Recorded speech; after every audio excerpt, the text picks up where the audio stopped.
G'day, ZiggyD here. At PAX Australia last weekend I was invited to speak on a panel about sponsored content on Twitch and YouTube. It's all about how we approach sponsored content, how we decide what to do, and how we manage it as part of our business. This panel is more targeted at helping out other content creators and streamers, but if you're on the viewer side of things, you may find it an interesting insight into the industry and how we work on sponsored content behind the scenes. Since I thought it would be an interesting panel, I decided to record it on my phone for you guys to watch. If you have any further questions or thoughts to share at the end, please feel free to leave them in the comments below. You can also find information on the panelists in the description. Enjoy! Ziggy, why don't we kick it off with you? Why is disclosure important when dealing with sponsored content?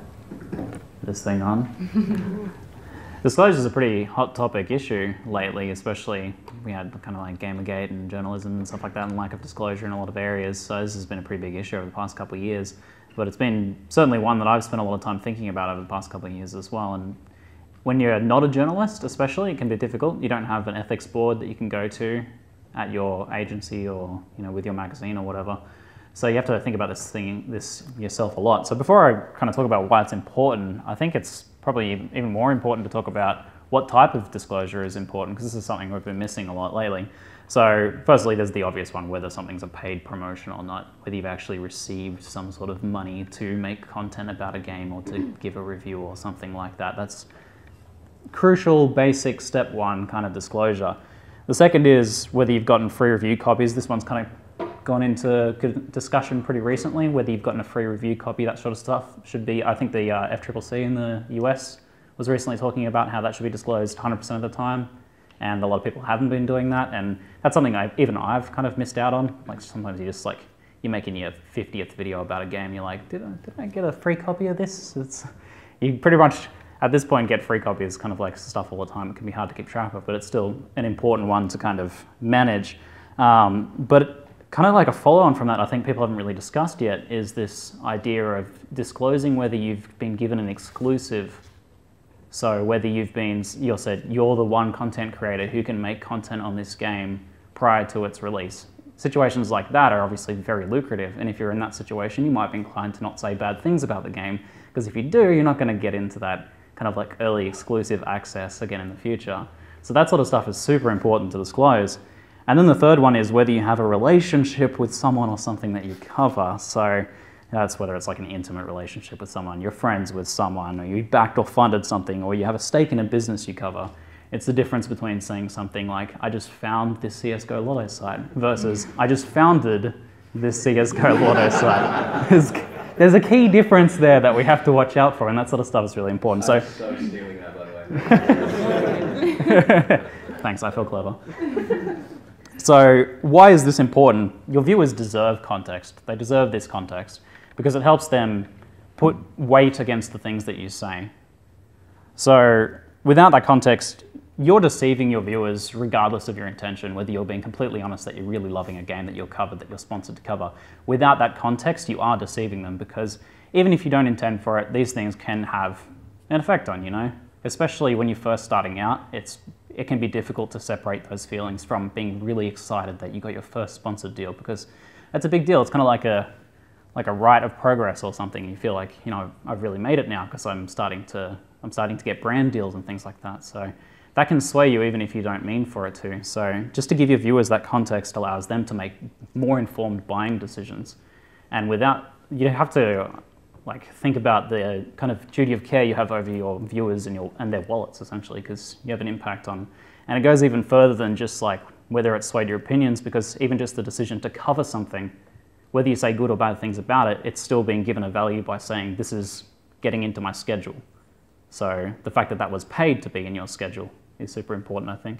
It gives you the chance to create content you might not necessarily think to do yourself, and an opportunity comes up and you're like, I didn't really think of covering that game, but because it has presented itself, you might think about doing it. And one thing that I just want to say about sponsored content in general is just be genuine about it. Don't cover something if you're not actually into the product. It's going to come across so fake, it's going to come across so obvious that you're not really into it.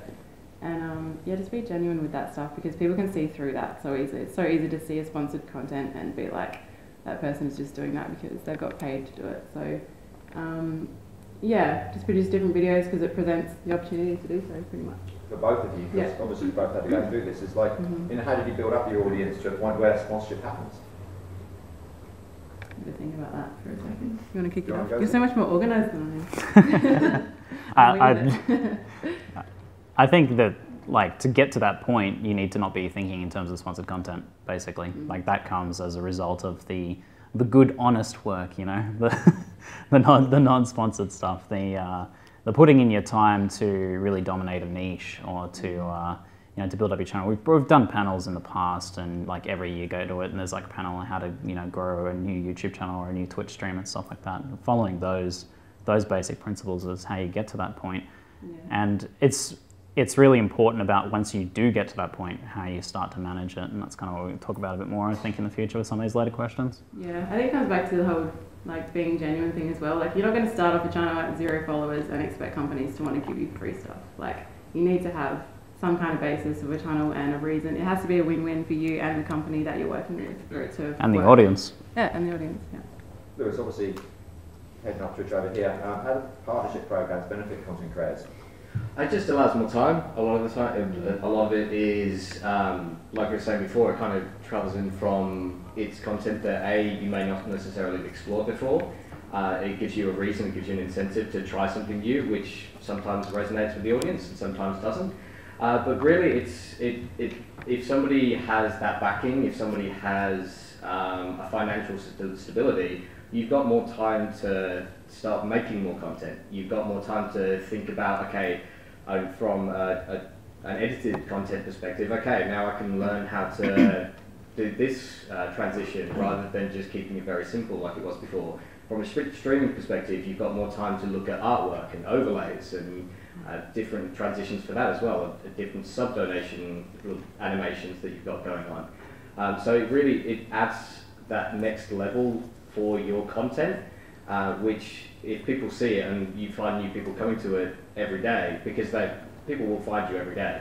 And if they're coming in, they've got a choice between this person that's doing all right, and you're on around the same sort of level in terms of characteristics and energy, then a lot of the time people will look towards somebody that's just got that little step up and a little bit more, and they're obviously putting a little bit more effort into their streams. And that's what the sponsorship side of things allows people to do.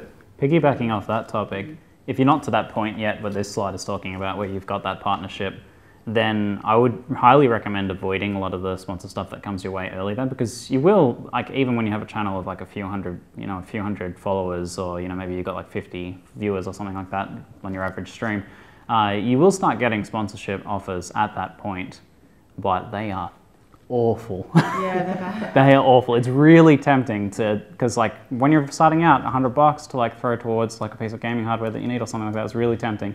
But you really set like the tone for your entire channel from that point, and growing to that is much, like that right there, that's much more important than those like early few extra dollars, because God, I've seen some awful sponsorship offers. The mobile campaigns. Heaps of mobile campaigns. There's some terrible stuff. On the back of that as well, try and set, and I know it's hard when you're starting out, because a lot of people come to me and go, well, what is my value? What am I worth? And a lot of people have no idea, because they've never been in marketing, they've never had a chat to these brands before. But just have a look and do some research of, for example, how much it would cost for a media agency to buy 1,000 ads somewhere. So 1,000 ads on a billboard in a really high traffic area versus a really low traffic area. Just try and find some sort of value to start with, and then go, okay, so if X amount of people a day would be seeing this. So TV, for example, like, yeah, it's basically, it's more expensive for an advertiser to come into prime time than it is for 2 o'clock in the morning. So what they're looking at is, you've got an audience, you've got an authentic, genuine audience that you can talk to directly, who trust you. But then what monetary value did you put on that time yourself? So I really would recommend just doing some research and see how much things like TV ads cost, radio ads cost, and digital advertising costs, and then look back and have a look at your audience and try and work it out backwards from there. And it is difficult, but just even looking and trying to do a little bit of research will go a long way to those conversations with brands, who sometimes will go, oh, how much do you charge? And if you go, I don't know, then it's a really hard conversation to start with. You tell me, they'll say the Yeah. lowest thing that they want to scrape through. That's a big one actually. Yeah. Like I feel like you'd have a whole panel about like how to properly value yourself for sponsorships, but It is hard because you don't want to come across cocky. You don't want to seem like you're charging too much and turn people away, but you don't want to undersell yourself either. Because you do have, with streaming especially, like such a genuine reaction with your audience if you have a good rapport with them. To your point before, it should be about an even spread of who's benefiting from this whole thing. It should be a partnership. Don't look at it as I'm getting a sponsorship deal, I have to say that these guys are great, or I have to say that this is my opinion. It should be I'm benefiting. What are the guys from the agency side doing for me as well to help me grow, as well as what am I doing for them? And it should be about balance. Yeah, and they do want it to be symbiotic because, you know, if you do grow and they're tweeting you through their own channels, it's good for them. So, yeah, it's definitely where they want to be going. Yeah. And I wouldn't be signing anything that says you can't tell the truth. Yes. Don't say you have to say this game's amazing. It's not going to come across genuine. I push the genuine thing a lot, but it's really important. It's getting better in that regard. I haven't seen too many Wow. contracts like that in a while now. Yeah. But well, I mean, I don't even click on some of the emails I get, and they're probably like that. Down. I think it's also important to, you know, not just auto filters, of course, but, you know, I've seen it with clients and pushback where we want them to say this A, B, and C. Yeah. But, you know, there's a key message you might want to get across, but also, you know, if you're asking you to do something because you've got an audience you want to reach them, it's got to be in your voice. Exactly. So if we suddenly change that completely, it's totally irrelevant, and people watching it, it sticks out like a sore thumb. So, yeah, it's probably not the wisest thing to do. Ziggy, how do you maintain a balance between good content for the audience and also doing business? This is another big one. It's in both your audiences and your own personal interests to be a viable business. Once you decide to go full time, you know, like your rent and your upgrading of the stream and such is dependent upon you being successful, then it's in everyone's best interest. So doing it right is good in that often what is right for your audience will align with what is right business-wise, because you're so dependent on your audience that putting out good content, regardless of whether it's sponsored or not, ends up being the best business and the best choice for your viewers as well. It's important to remember that your viewers have invested in you, whether it's time or money as well. So you need to be kind of paying that back essentially. But what this comes down to is being super picky. Like that's been the biggest thing I've found over the like couple of years that I've been doing sponsored content now. Is you will, as you start to do some sponsored content, you will get a lot more offers, and it gets to the point where you can really start to be picky, and you should really try to do that even from those very few first few offers, because as I mentioned, you'll get some really like kind of bottom of the barrel scraping terrible offers, like $50 to, you know, put this tattoo on your face or something like that. Like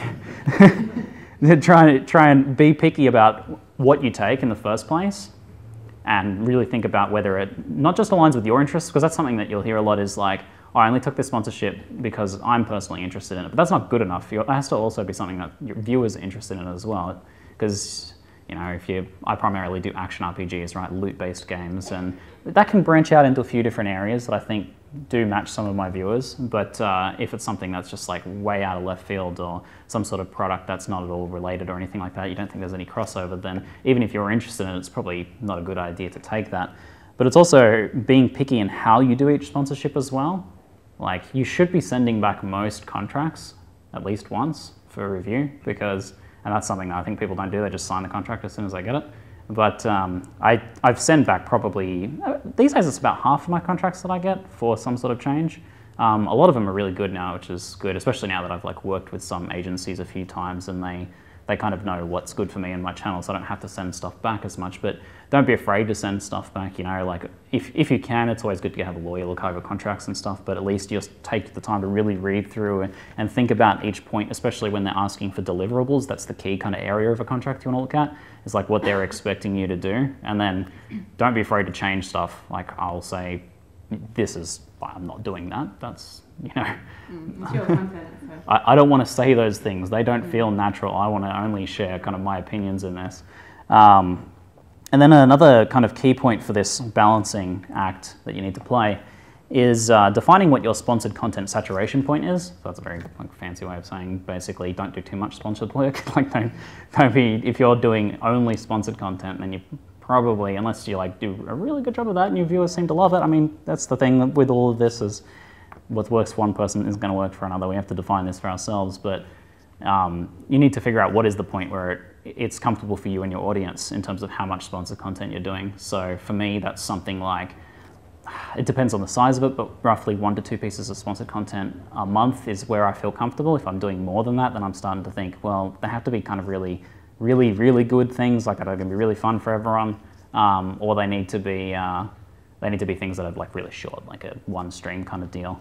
But yeah, you got to have a good mix of your regular kind of content in there that people come to your channel to see, people that started following you for in the first place. And then the final, like, really important point, which kind of like permeates all of this discussion of sponsored content, is to be analytical about how you do this, like in terms of what you actually take, reflect on your successes and failures, what worked really well, what worked badly, and communicate openly with your audience about this. Like, this goes beyond disclosure, but talking about what you feel comfortable with. I have tons of discussions on my stream just every now and then whenever someone brings it up. I'm like eager when someone brings it up because I love talking back and forth with people about how I like to do sponsored content. That builds a lot of trust, but it also helps you a lot as well in figuring out what's going to work for you and your audience.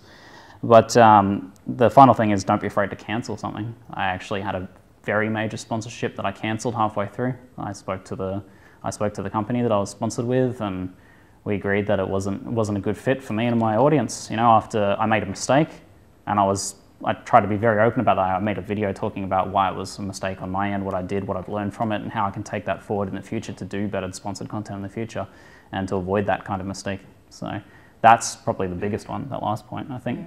The transparency is really important with that. People don't want to be lied to. That's pretty much the bottom line. From the other side as well, one of the big things I would say, especially if you've not worked with companies before, it's a really simple question, is just go back to them if they reach out to you and ask, why do you want to work with me? Like, what is it about my content that you really like?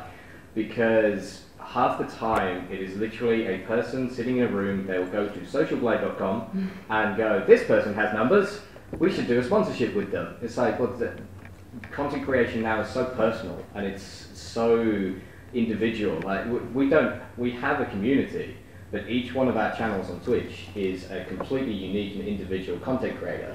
So if somebody's coming to you and saying, we want to work with you, just say, oh, cool. Like, what is it about my channel in particular that you want to do? Like, is it the content in particular, or is it just my personality? And if they kind of come back to you going, we like you, it's like, okay. Yeah. But, you know, so have a conversation with them and have ideas with them. So if they're coming to you and saying, we want to do a sponsorship and we want to do it like this, have ideas, like have a conversation with them, because sometimes you can make amazing campaigns out of that. That's a really good point. I hadn't thought about kind of like actually asking when they don't put that in there, because I'd find myself naturally responding to the emails that do that, but I hadn't really thought about that topic. But I remember we got an email recently and we had a good laugh about it. It was like, Dear ZiggyD Gaming, like kind of written out in a different font to the rest of the email, and you're like... They copy pasted that. Love that mail merch. Yeah. So good. So but the stuff that stands out for me is most when someone says like, I really liked watching you do this stream or this video in the past. Like when they mention like either another piece of sponsored content you've done in the past, or when you covered another game, or they're a fan. Even better is like sometimes I get offers from fans. I've watched you for so long. We were keeping on our radar. It's like, oh. Yeah, and you're like you know my audience. Yeah. Exactly. What sponsors need to do differently to just make sure the content they sponsor fits channel? It's sort of just been about what we've sort of been talking definitely. I think it's definitely the conversation. Don't think it is a piece of paper that comes to you. You sign said piece of paper. You never see this person. Goodbye. Thank you for the money. Talk to you later. It should be a conversation. It should be a partnership. It should be a two-way communication. Because if it's not, then it will fail at some point. Like maybe the first time they'll come back to you and go, yeah, that was cool. But there's no feedback, so you need to be having these conversations with whoever is leading the campaign from the brand side, and talk about what worked, what didn't work, like what part of the content would you like to see more of, and what ideas and what was the feedback from your community? Because at the end of the day, if these guys are getting involved with you, they want to get involved with your community as well. So, like Ziggy was saying, if you're having a chat with your community saying, yeah, this is sponsored, like, did you guys like it? Did it work for you guys? And they come back and go, nah, shit. Then you can at least take that back to the brands and say this is why they didn't enjoy that, and you like the next time around you can go, okay, let's try a different avenue. So yeah, just really open communication. I think a good thing as well is not just doing everything over email, like having either FaceTime or jump in a Discord call or something to really just get to know the people that you're going to be working with, because emails are just so impersonal. Yeah. Brainstorming over like visual or audio is much better. I'm kind of like not taking contracts anymore from people that won't get on Skype with me. Yeah, exactly. Because you just want to be able to have that contact throughout the like sponsorship stuff. If you're doing multiple streams or something, you want to be able to actually talk to them back and forth and be like, hey, we need to do this differently. This can be better. So without having that. Like overseas, having different time zones, like you send one email per day and it takes like a week to have a conversation. So just jump in a call and get it done. And remember from your side that these brands want your campaigns to work. They want to see you succeed. It's not like they want to screw you over.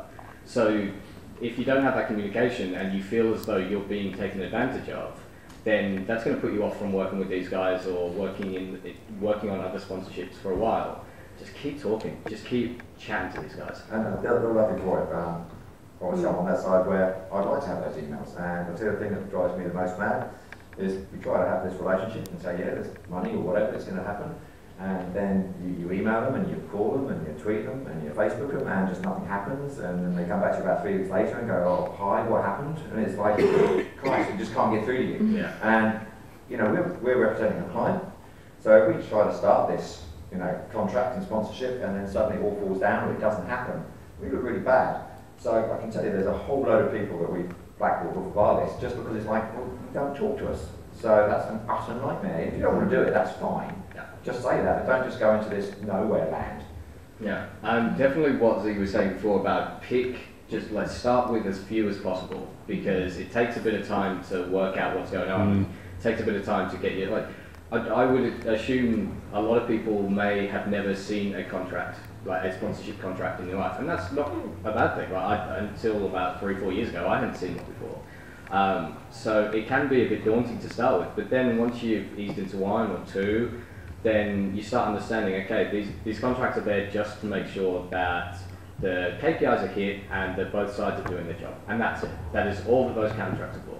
You know, except you can also debug contracts. You know, all because a client comes to you and says, I want to do some stuff, here's my contract. You go, yeah, that's great, here's mine. That's the one I want to use. But the ones we do, they're pretty short and sweet. You know, they go more than 2 pages. I'm surprised, and as Lewis says, it's really just about to go, I want you to do 2 tweets and a video and say this, and that's it. You might get the Samsungs of the world that might want to have a bit more in there, but they're coming to you, so as long as they're just after those KPIs, so you can push back on that. Yeah, and again, just accepting too many sponsorships, you don't want that to overshadow your own content of what you want to make. Like, it's easy, like you said, it's easy to get kind of swayed with people like, here, say that our stuff's really good. It's like, I just take a breath and just look at what your content is, keep genuine to yourself, accept the things that fit your content, but don't let that overtake what you like doing. On this slide here, I think a big one is that I haven't actually seen too much, but the best, probably one of the best kind of like ongoing sponsorship stuff I've done is with Magic the Gathering. Appropriate slide. But the way that I originally... Changed a little bit. Oh God. The way that I originally got that sponsorship was I was approached by DoubleJump, I think it was, that was interested in that, and they were just like, kind of, we're interested in doing something with you. And I got back to them like a day or 2 later with like a document that I'd written out with my proposal of how I think a sponsorship like that would look for my channel. So I came back out with this, like, it kind of blew them away. I remember it was like, we've never seen this before. But that is like a tip for both as a content creator or as someone who's trying to get content creators to do sponsored content, is if you're on the flip side of that, you know, invite the content creators to give them their proposal of what they think would fit well for that product, because they're gonna, like, you know, they probably know the product, they know their audience, they definitely know their audience, and they can probably come up with a cool idea for that. I mean, that's what we kind of do for a living, is come up with cool ideas for things that our viewers are going to enjoy. So the best things have been the ones that I've had a lot of control in, really kind of like saying, here's how I want to do this, and those have always turned out the best. And as a content creator, the ability to do that, to like think about that, what's going to work out really well, and write that down, and, you know, make it into a nice document, make it pretty, have a little bit of like logos and stuff at the top. That sort of stuff will help you get really good sponsored like opportunities. What's the strangest thing you've been asked to basically do sponsored content? So the image is actually not really related because that's just what I do outside of gaming. I'm a bit of a fitness fanatic. But the strangest thing I've ever been asked to do was, the first one that comes to mind is a vape company was like, hey, you know, like promote our vape. And I was like, I don't vape though. Like that, man. Yeah, like I'm not opposed to it, but like I'm not, probably not my audience, thank you. And just emails that you get, it's like, dear sir/madam, we love your content. It's like, you don't even know if I'm a male or a female. Like, you can't even take the time to take out the sir part and know my name's Grace. It's like, yeah, you know. So it's like some companies just come up to you and they don't know anything about you. They're trying to pitch you this thing that just does not fit your content whatsoever, and it's just really strange. But yeah, the Spartan stuff is not sponsored. It would be, I would love it. If they're watching that, please, I would love to travel and do all of them, but yeah, definitely some weird things come my way. There's been a lot of, for me, like dodgy mobile games and like that's the biggest one. Like gold sellers and stuff like that. That's like that's all kind of iPhones? expected. Yeah, weird stuff like that. But probably like some of the two ones that stood out was this like caffeine pill supplement thing. It wasn't even marketed at gamers. Like I expected it to be marketed at gamers. Like, yeah, game longer and harder and stronger and fitter and moister or something like that. But it was like, I don't know, it was like climbing mountains and stuff. Like, do you know what I do for a living? Not quite. But the other one was a bed company that shipped beds to you. I was like, It works. we actually bought one of them. I didn't do the sponsorship. No. Because I'm like, that's weird. I'm not going to make a video about unboxing a bed. Actually, to be fair, It like works. Dance Gaming did. Some people have done them and they're pretty Dance Gaming entertaining. is a big Twitch streamer in the US and literally did an entire stream of him. In fact, Banjo did it too, of him building a bed from IKEA. That's amazing. I mean, That. the viewers probably would actually enjoy it. Like, It's no, something different. they like watching me make Vegemite sandwiches and stuff, so probably. I could probably get away with that one. I didn't do it, but we did end up buying it, so it worked in one way. But I just thought that was funny though. Like, we're going to send you a bed in the mail, and can you make a video on it? Don't expect that when you get into this line of work. Yeah, I built a DX Racer chair in a video, and that took me, I had to speed up a lot of it. It took a while. Yeah. Most of the time. Things are involved. Life after your main game. So I'm quite interested in this because a lot of creators specialise in one game. Obviously, other people do variety. And just, I think if I was that person doing that, that's great. You've got a massive following because you play COD, but because COD's been popular, suddenly your audience is relevant. What's your take on all this? I'm offended by this question. Diablo 3 is definitely not dead. Okay. I mean, I've kind of gone with that, like changing games a little bit a few times, and some people, you know, definitely struggle with this, and channels live or die by this as well. We've had a lot of people that were like the old guard of Twitch or YouTube, who had massive channels, like ridiculous sized channels, even by today's standards, that have just disappeared completely. You know, I remember seeing some of that. It's like some Call of Duty players and stuff like that just kind of failed to transition, and seeing that as like, wow, man, like they wanted to keep going, but they just weren't able to do it. So it's a tough one. What really helps, I think, is just you have to really think about like where the little tendrils kind of grow, because everyone has these kind of like spider web of interests. And you'll start to notice these themes, but it's something you have to really pay attention to, like how do they transition. Like obviously if you can stick in the same genre to begin with and then slowly begin to branch out, then that's going to help a lot. So for me, you know, where I might have been doing some Diablo 3 content initially on YouTube, eventually I was branching out into Path of Exile and Grim Dawn and other action RPGs that, you know, they link together, they make sense, they have the same audience. Other than that, like just beyond the same genre, because genres die as well, or you might lose interest in genre and become burnt out. Maybe you really getting sick of playing MOBAs. I've been doing a lot of that. So you have to think about where do they kind of like link together into other genres as well. So I'm finding kind of some links to strategy games and survival games and things in the action RPG genre, and other games that feature loot in some way. So you're starting to think about that. But this is also something you need to prepare for as well ahead of time. And doing things like Sub Sunday and stuff, where this is something I want to start doing more personally myself. I've been thinking about where you get your viewers to send in suggestions and then you have viewers vote on them and play them. That's really eye-opening, that sort of thing, because you'll be surprised about what sort of games your viewers are interested in when you see like 60% of your viewer base wants you to play, you know, this game, you're like, wow, I wouldn't have expected that. And that gives you a lot more, not only gets your viewers used to the idea of you stepping out into other games, which is super important. Like, you need to establish that early on, and I tried to do that by, I've always played more than one game, and that's helped a lot. If you like, from the first couple of years, you're only ever doing the one game, then it gets really hard to branch out because people riot when you do it. So you need to establish that early on. Hey guys, I like to play video games. I'm not just like a Minecrafter. I like to play other video games as well. So establish that early on. But stuff like Sub Sunday and stuff, I think, can help a lot. Yeah, I definitely give it time as well. So, say every Thursday I will be playing a game that is not my normal game, and that way people come to expect it. Because I mean, that's kind of what your audience is expecting. And if you sway away from that, that's when they start going, well, this isn't what I came for. But if they know every Thursday you're going to be trying out a different game, then they get there and go, okay, well, you know, they're in a different mindset when they get to your channel. Where is this game? All we want is this game. Play PUBG. You'll still get it. You'll still get this. I love PUBG. I play that every day. Grace, do you want to talk about just tips on building a community?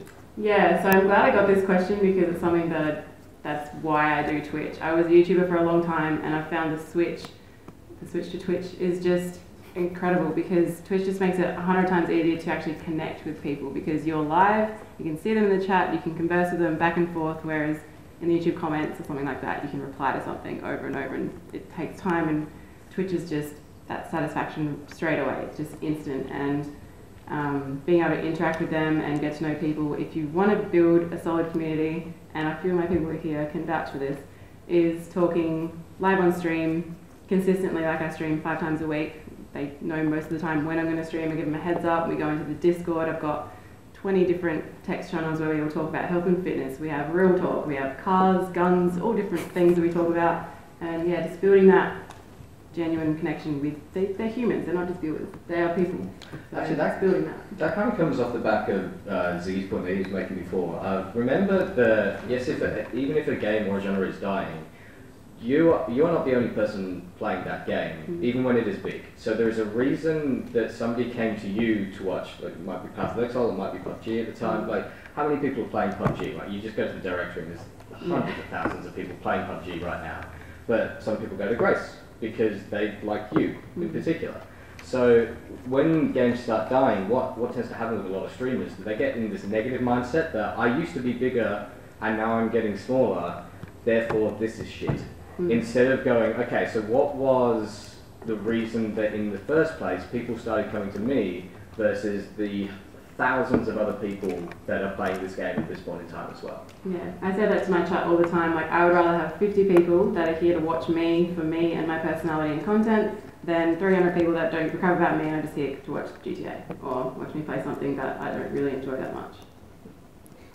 And on from that, just partnerships with this. Partnerships, we just want to see communities grow. Like, we love, like I said before, every single channel is basically its own. Like, if you took it from a TV analogy, like, every channel is either Channel 7, Channel 9, Channel. Like, you are so unique, such individual channels that we can't just say you're a Twitch streamer because there's so many different varieties that a Twitch streamer could be. I mean, you just look at, and I was going to reference both yourself and Chinglish here because you're the polar opposite in people, but you have.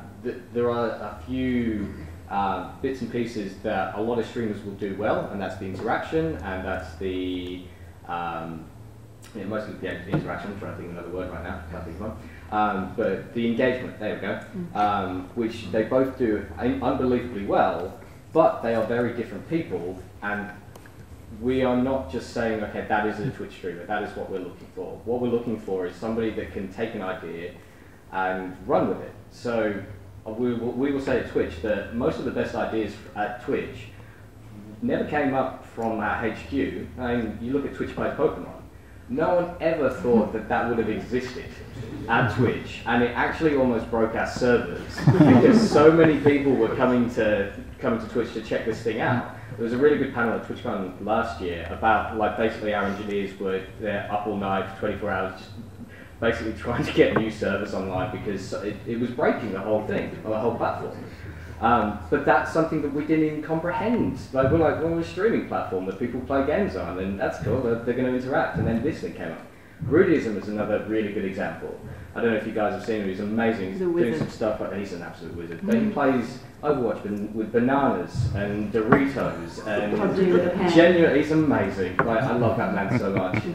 But up until he came along, I couldn't have comprehended playing Overwatch with bananas. So, like, genuinely, we're not looking for anything in particular, but when we see somebody really building a community and really engaging with them, that's when we're looking at them, and that's when we start going, okay, we'd love to see you doing this more, and we'd love to give you partnerships because that's where we can give you more support. And at that point in time, that's when you're going to get a lot of the sponsorship side of things as well. Well, talking of playing Overwatch with bananas, Ziggy, mental well-being within.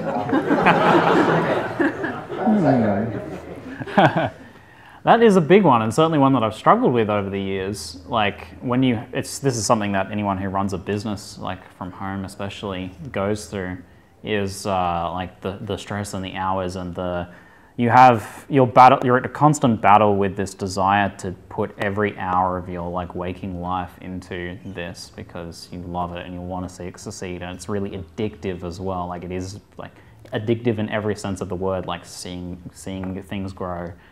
Getting that really like positive feedback when you put out a video or when you do a stream.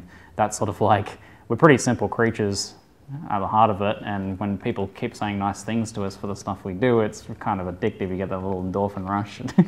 So it's balancing this is really tough, and you have to make an actual concerted effort to look after your mental well-being, because nothing will make your channel fall apart faster than you not being able to put on a good stream because you're suffering from depression, or you're getting really anxious, or you're getting really stressed, and it can be easy to overlook it for a while, especially because when you go to switch on your stream, I'm sure a lot of you guys have had this moment where you like, maybe you switch on your stream for the first time and maybe you're feeling a bit stressed or something, but you see viewers chatting in there and you're like, let's do this. That feeling is so like motivating, and it helps you overcome a lot of things that might be difficult. But you do need to make sure that you are actively managing that, and that means doing some exercise and getting outside and seeing some sunlight. Yes. Yeah, spending time with your family or your significant other. Like you have to make a concerted effort to not neglect them. I was going to say that's great. Obviously, the work-life balance as well. It's streaming bit. It's like you said, it's a drug. It's so tempting to just go into your little bubble, stream for 10 hours a day, sleep, eat, and repeat. And it is doable to do that for a while, but you will burn out and you will just crumble. Your content will suffer. Your community will know what's happening. Like you can try and hide things, but people can kind of see through that kind of thing. And make an effort to just do your content, do what you're gonna do, go outside, go see your family, socialize with people. Just don't cut yourself off from the whole world. As tempting as it is, I've been there, I've done that. I've sat like home, I've been like, I haven't left the house this week. I should probably go outside and do something, because you get into grind mode and it's really tempting to just want to stream and create content all day, every day. What makes it tough as well is that it is super competitive, and you will see other people in your community, like, or other streamers that you look up to, and you'll see them doing 18 hours a day, like day in, day out for a year. And you're like, how do you do that? How do you like, how are you not crashing and burning? And they don't, and they keep it going, and maybe it works for them. Maybe it doesn't, maybe they're gonna burn out eventually, but it'll be different for everyone. And like, for me, I see that and I want to do that, but I know that for me, to be healthy, I need to be doing 6 to 8 hours a day and not 7 days a week. Like, I need to take that time to look after myself and then bring that positive mental attitude to my viewers at PMA. Yeah, like you want to make it work, but not at the expense of your health and mental well-being. Like, look after yourself, don't overdo it.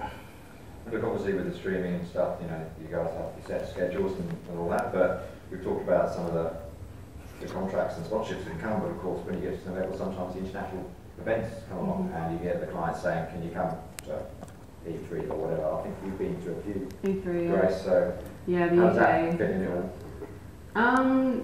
Take the opportunities if you can, if they fit with you. Don't go to an event you're not really going to like kick off with. I got to go to E3 with Alienware, not the last E3, the one before, and that was just mind-blowing. It was the best thing ever. So if you do get the opportunity to do the trips, definitely get after it. Chinglish, nice of you to join us! Yeah! Jumping great. I've gone faster, but this is top speed.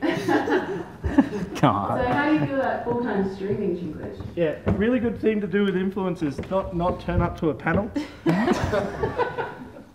Jump in. Yeah, Chinglish, I ran. Interaction with fans. Hello. You want to take that straight, you're all right. Hey, is that? Yeah. Can someone else answer something? Well, we've been doing that for 45 minutes, mate.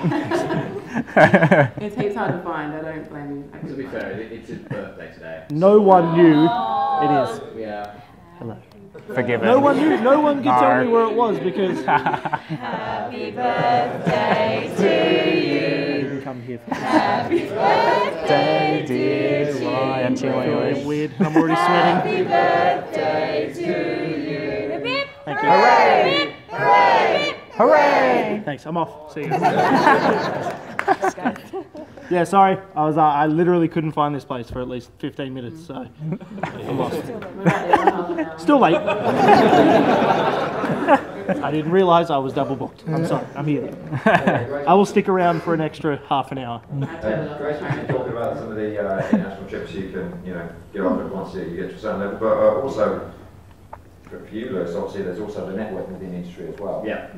It's actually something we haven't spoken about yet, is you approaching sponsors. We've spoken basically about them approaching you, but a couple of things that I recommend you just get hold of before you go and start talking to sponsors.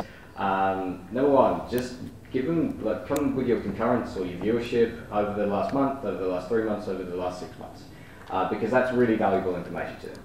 The second thing is you kind of taking the first step in being at PAX or a gaming convention, where this is why brands are here, because they want to connect with people and talk to people that they could potentially have a relationship with.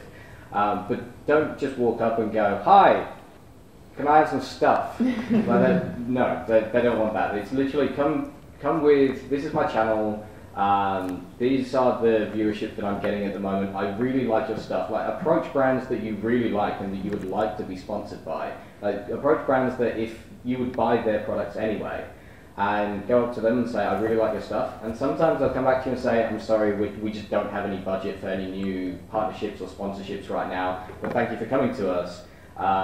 We'll keep you on our record." And a lot of the time, a lot of sponsorships end up happening because that conversation happened and they kept you on record, and then there is budget for more influencers, and they've seen that you're doing well and you came to them in a really courteous manner and in a way that they want to talk to you. That is one of the biggest things that I would say. Come and do and speak to these guys whilst you're here. That's really good advice, though I'm going to kind of disagree with you a bit, because to share my own experience, it's a bit of a crapshoot to try and approach people to get sponsorships. I've tried it a few times for ones that I was actually genuinely really interested in. I'd be like, I would love to do something with these guys. But if you're going to people and asking for sponsorships, even if you are doing a lot of that stuff, it's like they're just going to ignore you, because I feel like there's this kind of ingrained idea that if content creators are coming to you, then they're probably not worth your time to sponsor, even when you're presented with the numbers. But I think the really good part of that, though, that will help you is meeting people at events like this, is going and talking to the person who's running the booth, because they might not necessarily be directly involved with the game. They're probably like a marketing company that has been arranged to do that, but those people work with companies that do these things, and getting an introduction there can help. But I think the best pathway into it is to do stuff that will get you noticed by people that want to do people that are running sponsorships, because if you're doing stuff that is non-sponsored, and that's what I would begin with, is approaching publishers or developers, especially indie ones are a pretty good way to kind of get in early, even when you're a smaller channel, is doing kind of unique pieces of content with them. So stuff that's pre-release or any of that sort of thing that you can make something big and flashy and kind of impressive, especially like a YouTube video or something like that, that really kind of wows people, and that will grab people's attention. And nowadays, most of the sponsorships that I get will be a direct result of something I've done in the past. Like they'll have seen this other sponsorship that I've done, or this early reveal or early showcase of a game that I've done in the past, and they'll see that and they'll be like, we're releasing a game that competes with that game, and we would love to sponsor you. A lot of mine have come from that. You can directly see you're approaching me because I did this other one, and you're competing with them. You know, that's I think a good pathway to it. And it is a good thing to actually come and speak to people like myself that are around the shows and stuff. Obviously, there are the clients themselves, you know, whether it be a PAX or Samsung or whoever. But you know, usually they use agencies. I work for DoubleJump, and there's a load of different agencies. But the great advantage there is you speak to the agency, and they represent probably 20 clients. So yeah, you might not be. Your channel might not be relevant for Alienware, but it might be like, hey, but you talk about X, and that really works for all the time. And the other thing to look at is like, you know, with us, there's a lot of conflict in terms of, you know, there's for people like Grace and Ziggy, you know, it makes a lot of relevance. So like, if you're HyperX and you've got a headset, but usually if they're going to sponsor Grace and Ziggy, they're going to go, well, you're not going to use our products when they talk about us. And after a while, considering there's also Plantronics and Logitech and Astro and everyone else, you suddenly find they're all doing their little sponsorships. And it might be a case of, yeah, we really want to be with Ziggy, but he's taken. So who's next? And the other good reason to actually go and speak to these agencies, but DoubleJump's a specialist agency. We pretty much specialise with gaming and technology. So we tend to look at all the channels and keep an eye on it and see who's up and coming. But like the agency that looks after Alienware, they're a company called PPR, and they're pretty big, and they look after people like McDonald's and stuff like that. And they probably don't have the time to go and hunt through Twitch or YouTube looking for up and comers. And when they pitch out ideas, you'll tend to see the same content creators on every single bloody list. So if you actually go and introduce yourself to them, you'll just give them an option. And I'll tell you now, once you're on their media list, you will stay on there. And like, you don't have anything That to is lose, how it works. like, why not? You may as well try it, and don't be afraid of rejection because it happens a lot, and you get used to it. Well, yeah, I'll tell you, don't scare rejection because It's cutthroat. what we'll do It's is, the last thing I want to do is say to you, go, I'm not really worried because next week you might be really good, and then you're going to come back and go, nah, not you, mate. I remember what you said. And look, most people are pretty decent, so they'll be happy to listen to you. And look, you might not be relevant now, but they'll put your name down and they'll certainly keep on coming back and having a bit of a look. So That's what I was going to say as well. Like, there's going to be a lot of companies that might not, like, they might be doing a sponsorship deal for, say, Path of Exile, where Ziggy and I both play a lot of MMO games, and there might be a deal that's really good for him, but it doesn't quite suit me at the time. But that doesn't mean that in 2 months, when they get a contract for a new game, they might come to me and go, hey, you suit this game better, let's work with you with this. Right? So there's always going to be, like, if they know who you are, that's going to stay there forever. And they might go, oh, that guy that we met the other month, Bob, was really good for this. Right? So good on. That reminds me, that's something I'd really like to see us doing a lot more, just as content creators for each other, is referring each other. That's something I've started doing recently, is being like, hey guys, I don't have time for this, I've got too much stuff booked, I'm traveling, yada yada. But I know someone who does a lot of games like this and would love this, and then send it through that. So I've done a few of that recently, and it's worked out really well. And if it does work out well, it reflects well on you as well. So that's a good thing to do. Good karma. Yep. I'd love to see doing that. It's a pretty small industry on both sides, so everybody tends to know what's going on. So it's good to sort of that. I'd love to try and sneak in any questions from the audience if you guys have any, because we have a few minutes. But if you guys have any burning questions, just like put your hand up or something. Yeah, there we go. Awesome. You're having exposure. Behind you. Yeah. Hello. Hello. So a big thing recently with YouTube apocalypse and stuff is family-friendly content. And you'll get all these people saying, well, Company X will say, well, we only want family-friendly content. And what can I say? Well, my target audience is adults. I don't want to do family-friendly content. The problem is with a lot of the YouTube stuff, it's the algorithm that YouTube use. So I'm a World of Warcraft streamer. If, say, Coke sponsor a channel or a service to do with multimedia, and their algorithm that they use for YouTube, if I make World of Warcraft videos and Coke says we don't want any videos to do with war, any World of Warcraft video will get flagged being under war. So the problem is it's a little bit deeper than just being like, I'm not family friendly, that's just how I'm going to do it.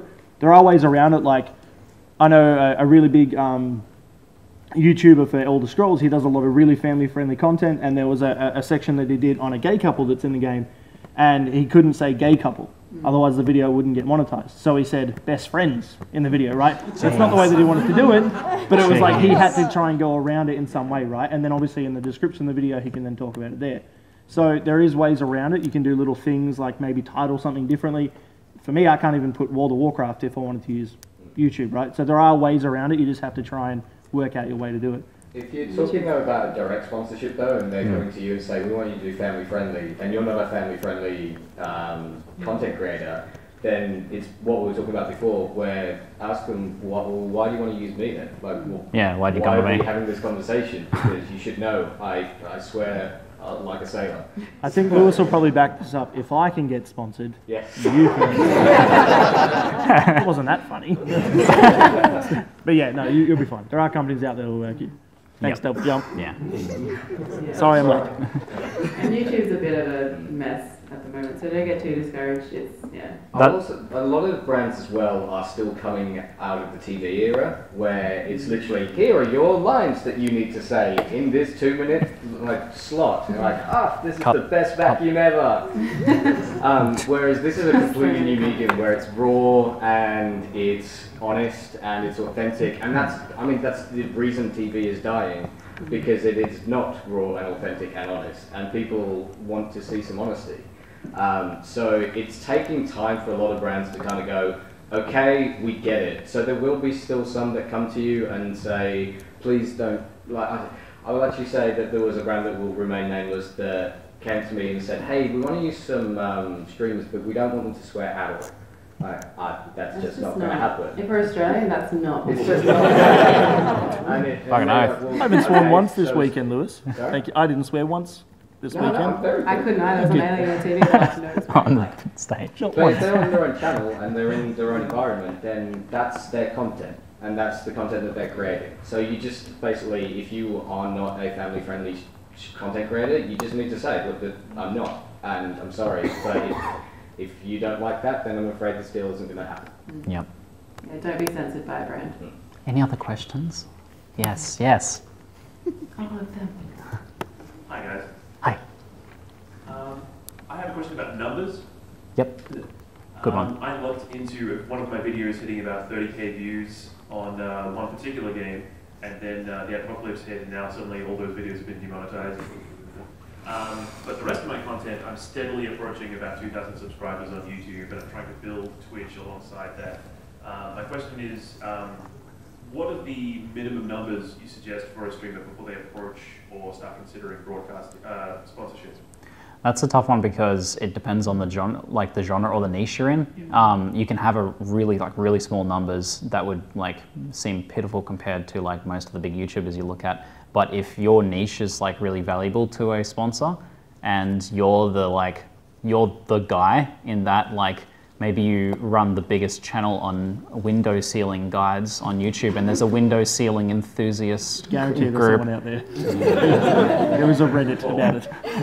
Yeah, if there's a micro community, then it doesn't matter because it doesn't really matter your numbers. So you'll have to look at kind of your genre for that. But if your kind of audience is general gaming and you play what are the main kind of popular games and things like that, then I wouldn't really start. I wouldn't be focusing on sponsored content too much until you're getting to that kind of at least that 5,000 to 10,000 viewers per video, or at least a couple hundred viewers on your streams, that kind of thing. You got to keep in mind as well, your minimum is going to be very different than working with someone as opposed to someone that's the biggest YouTuber that there is for that category, right? You're not going to be yeah, sure, I'll do something and get you guys 500 views per video about it, and I want $10,000. You know what I mean? So there are companies that aren't necessarily looking to get the biggest person in the market because they might not be able to have that much of a budget, right? So, yeah. And that's actually how I got into Roccat. I did a gaming setup video and I had all their gear that I've purchased myself, and they were like, hey, you like our stuff? We want to work with you. You might find it will come naturally. So I didn't even have to search for that one. That was a good one. That's the best kind. Yeah, it's the best kind. It's genuine and you like their stuff, and they're like, hey, we want to help you out because you like our stuff. So, good. Good one. Thank you very much. No worries. There was more, I know. You came out of nowhere. Wow. Brought your own mic. Did you ever have an issue where you had a directly sponsored video, and in that you settled it something possibly not to do with the product being sponsored, but a political view or just something that the brand then said, what the hell? How did that play out? Or Normally sponsored content in YouTube videos especially is approved before it goes live. So if there's something in it that they're not keen on, they'll normally A lot of the they time, will let you know before it goes live. But that's streaming is- that's always something you got to be concerned about, like that you might say something stupid on the stream, and I mean it's harder with streaming because you're not censored, and if you're like if you're got paid to play a certain game and there's bugs and you're getting frustrated, you're like, I really want to get mad at this, but I probably shouldn't. That kind of like moral things, like it's very much as well, like with just on top of that, like if you have to ask yourself, should I say this? Don't. Yeah. Especially if it's sponsored content, right? If you have to question yourself, is this going to be alright to say, or is it, whether it be a political view or a view on something else, right? If you're doing a sponsored video, if you have a moment of like, oh, maybe I shouldn't do this during sponsored video or live, I would say don't do it. Because it's, you know, you don't want to get like in trouble with the company for doing something that had nothing to do with the sponsored content. You know, and so try and stay with what you're actually doing. You know, I'm not going to be like, hey, guys doing Blizzard World of Warcraft, Trump, what a guy. You know, like, you're just going to not do that, you know what I mean? So I feel like I've never even been in that position though. Like it doesn't seem to come up a lot. I don't know for you guys. Yeah. Maybe it's just me, but I'm pretty PG. But me too, Lewis. Yeah. But I'd also a case of you know, also if you are going to work with the company, as all the guys said, just make sure you want to work with them. When I did used to work at PPI, you know, to Alienware, and they do McDonald's and they bought Melissa George over, and she took a lot of money. And got there and they said, okay, so can you say something about the image? I don't want any McDonald's, I don't like it. And it's like, well, you know, she was going on Sunrise. And so it was a bit of a nightmare. You think they'd double check that? So. Real quick, if McDonald's hit you guys up again, just always. Look, time's up, guys. Thanks very much for coming on and giving us all those insights, and I hope you certainly got some good stuff from it, and I'm sure the guys will say hello. I'll stick around for ages out there. If you guys want to ask questions. I was super late, so I apologise. Everyone has notes, so I just... You have like heaps of notes. I do. I looked over and saw your notes. I didn't want to. You guys all had notes. I didn't want to feel left out, so I drew a happy man. Your books.